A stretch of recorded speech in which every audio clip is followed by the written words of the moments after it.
Hello, my mentees, and this is day two special Easter program.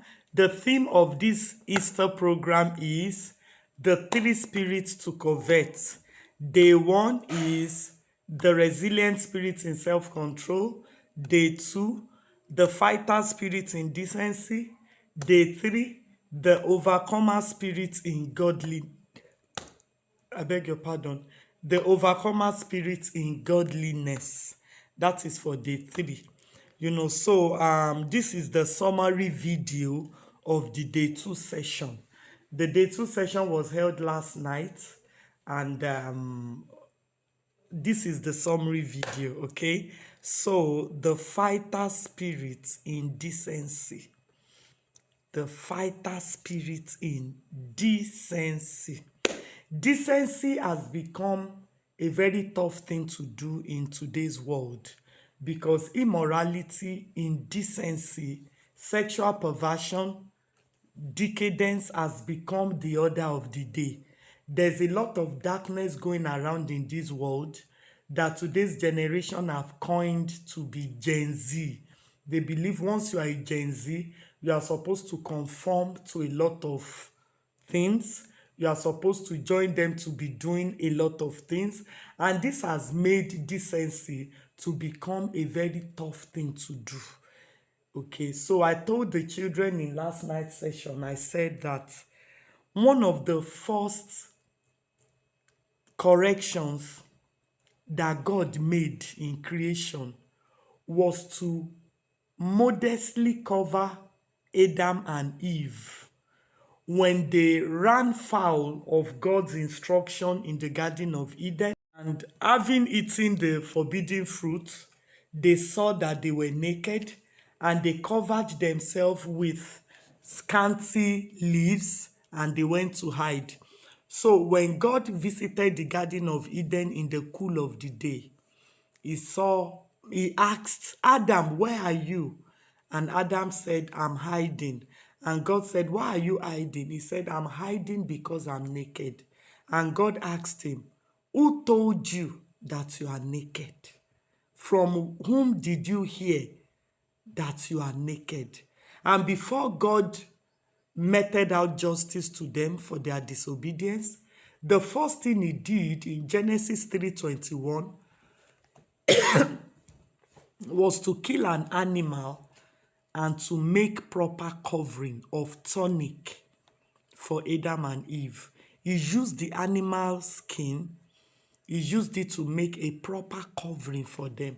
So that was the first physical correction that God made, to make indecent covering to become decent. So I'm sure God does not go small when it comes to indecency. It is God's desire that human beings cover up properly, that we are modestly dressed. Otherwise, he would have ignored the scanty dressing of Adam and Eve and he would have just outrightly meted justice on them. But no, he had to first cover them. And for him to cover them, he had to kill an animal. An animal was slayed, blood was shed for that covering to be made, that leather covering called tunic, Tunic, to be made. Okay, today today I want to talk deeply about decency. When a lot of you children and adolescents hear the word decency, what occurs to you is decent dressing. I want you to know that decency goes beyond dressing. Decency manifests in very, other important aspects of your life, like speech. Yes, it reflects in your speech if you are a decent person or not. That is the words you speak. It reflects in your comportment, the way you carry yourself, the way you sit, the way you walk, even the way you treat others, your hair, your makeup, your clothes, how you wear them, your posture, your style, how you wear what you wear. All these things shows if a person is decent or indecent. The words you speak, as a decent person ought to carry grace. There are certain slangs that youths are using now in society that they believe, oh, it's normal. It's normal to say this, it's normal to say that, of which it's not normal. You hear a lot of slangs from adolescents. They say they are being woke, of which those things they are saying are highly indecent. So you need to be careful and mindful of the words that you speak. A lot of things is considered popular and perceived as normal in today's Gen Z world. Obscenities, immorality, indecency are termed as being woke. Being woke. But I want you to know, yes, there is the reality of trend and vogue. You want to conform. You want to do what others are doing. You don't want to seem like the odd one out. You don't want to seem like, so because you don't want to seem like the uncool one, you lower your standards to conform. You lower your standards to do what they are doing so that you can blend in, so that you can fit in.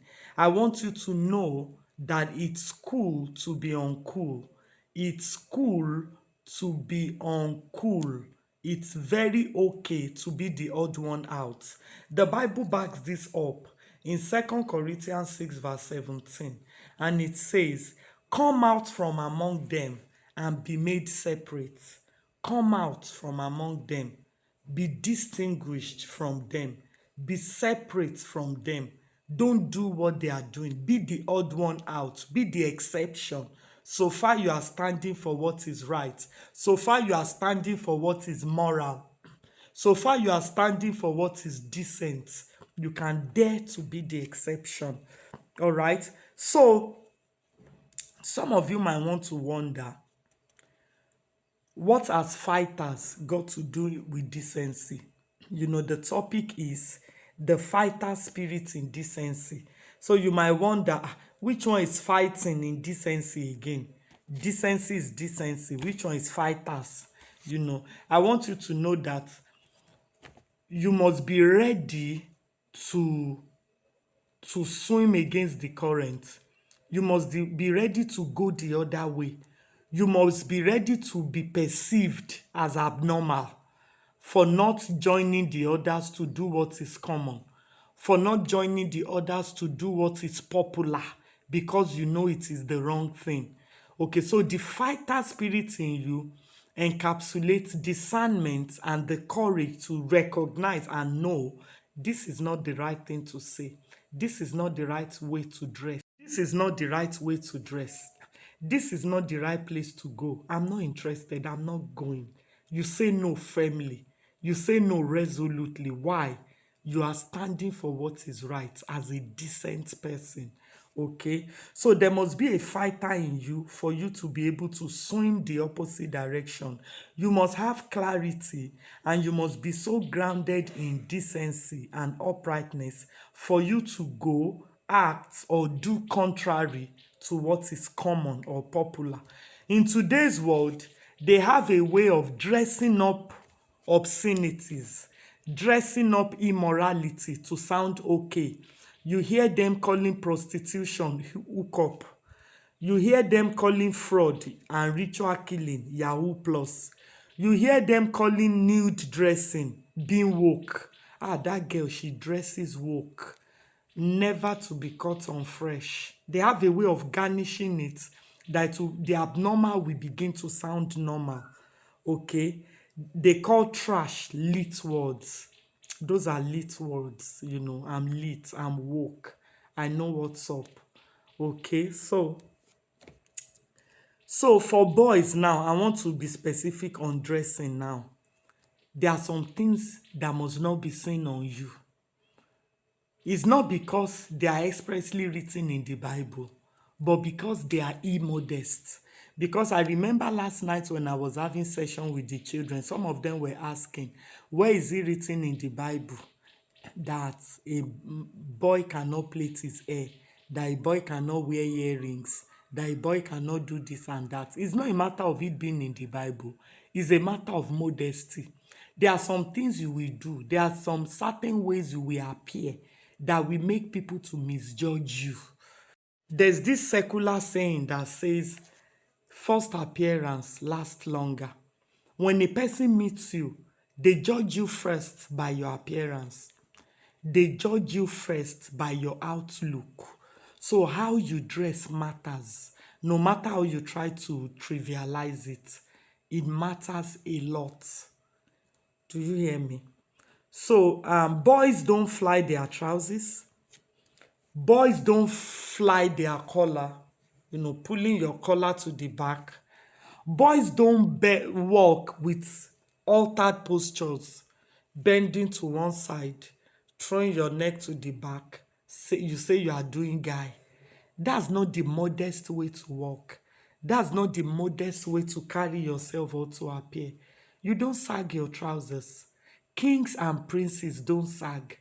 Kings and princes don't fly their collar to the back. Kings and princes don't dye their hair gold color.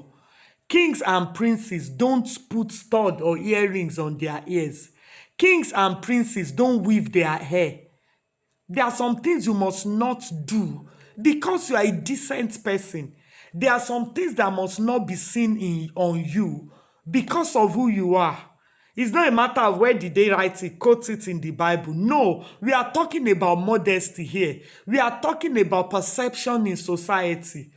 Do you understand me? So for boys, you dress decently, you don't wear makeup, you don't dye your hair to certain color from what it originally is, you don't sag your trousers, you don't fly your collar, you don't, when you wear trousers, you use belts. You use belts. All right? For girls, there are 3 indices to consider in your dressing, in your appearance. And what are the 3 indices? Number 1, whatever you are wearing must not be too tight. You must not show your body curves. You must not liberally show your body shape. Whatever you are wearing out must not be transparent, and it must not show excessive skin. Let's say you are wearing mini skirts. It can be slightly above your knee, but not high way above your knee, showing all the flesh on your laps. There are certain body parts in a girl's body, aside from the private parts, that are sensual. sensual. Those parts are sensual.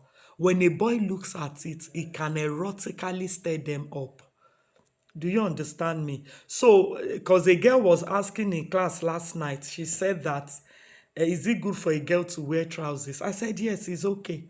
Because a person can wear trousers and top and still look decent than somebody wearing a gown or skirt. What do you say about somebody wearing a gown that is very tight and transparent, or tight or transparent, or you are wearing mini skirts, all the supple flesh of your laps are on full display? Then another person is wearing a jean trousers and a t-shirt. The person wearing jean trousers and t-shirt is modestly dressed compared to you not wearing trousers. So it's okay to wear trousers. Just make sure that whatever you are wearing, you run these points by it. Is it transparent? If it is yes, don't wear it. And I talked about our bra yesterday. If you are a girl and you're already wearing bra, whenever you put on your bra and you wear your top or your dress, you wear your dress on it and it's showing your nipple, you see that your nipple is showing through your clothes when you look into the mirror.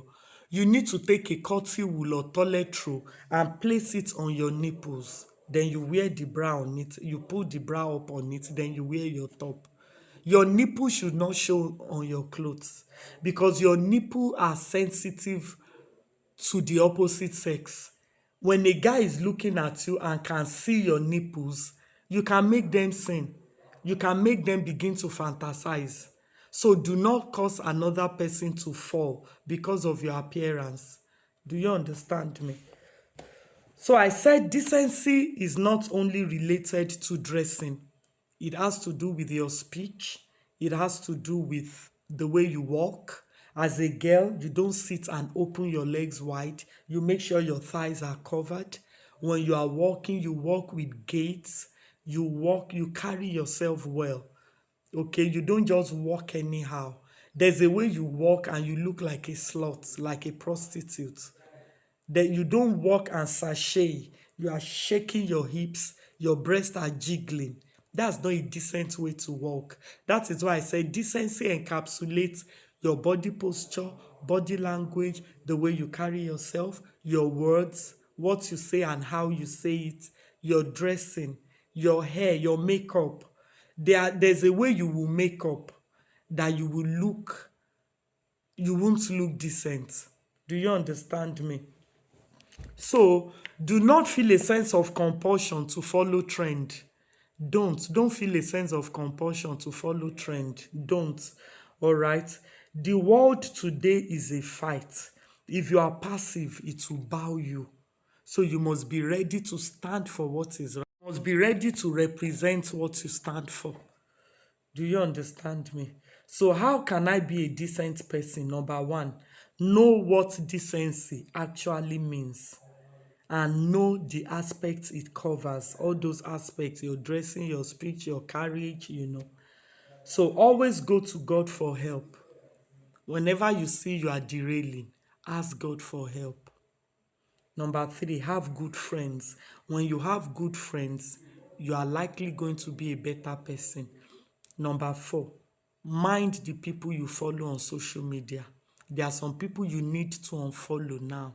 There are some channels you need to unsubscribe to because of what they represent. Because the more you watch those people, the more you want to be like them. Okay, so there are some people you must unfollow on social media. There are WhatsApp platforms you must exit.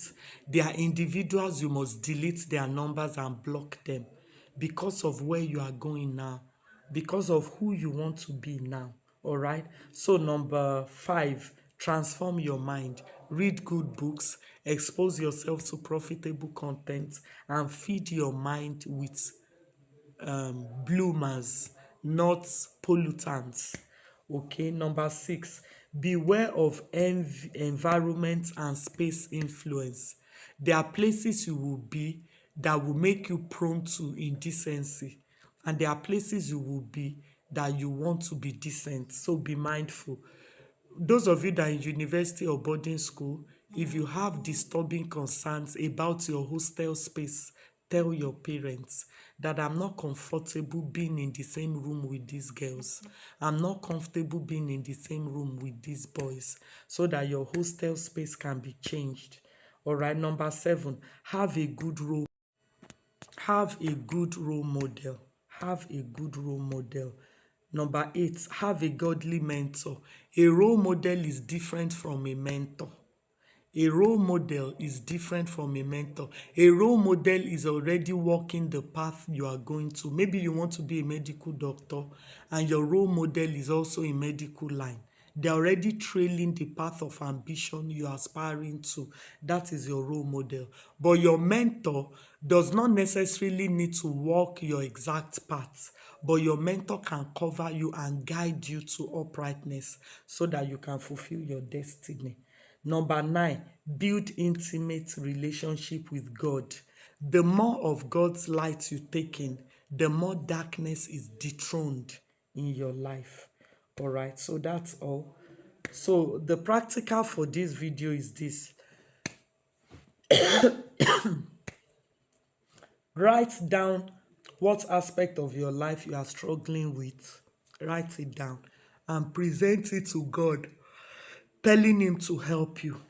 That God, I'm struggling with this aspect of my life, in the aspect of dressing up. Most times I'm tempted to dress indecently. Help me. Or, God, I'm struggling with how I talk. A lot of people say I talk anyhow, that I talk indecently. I need your help for my words to carry grace. Help me. Okay, if it's in the area of body posture, carriage, comportment, tell it to God. You must not be ashamed to present anything to God. He's closer than you think. He's a friend, he's a father, he's a confidant. Okay, so I think that's all for now. So tonight is day 3 session on Google Meet, the overcomer spirit in godliness. So when I'm done with tonight's session, perhaps tomorrow I would also do a summary video like this so that you can watch it and learn more.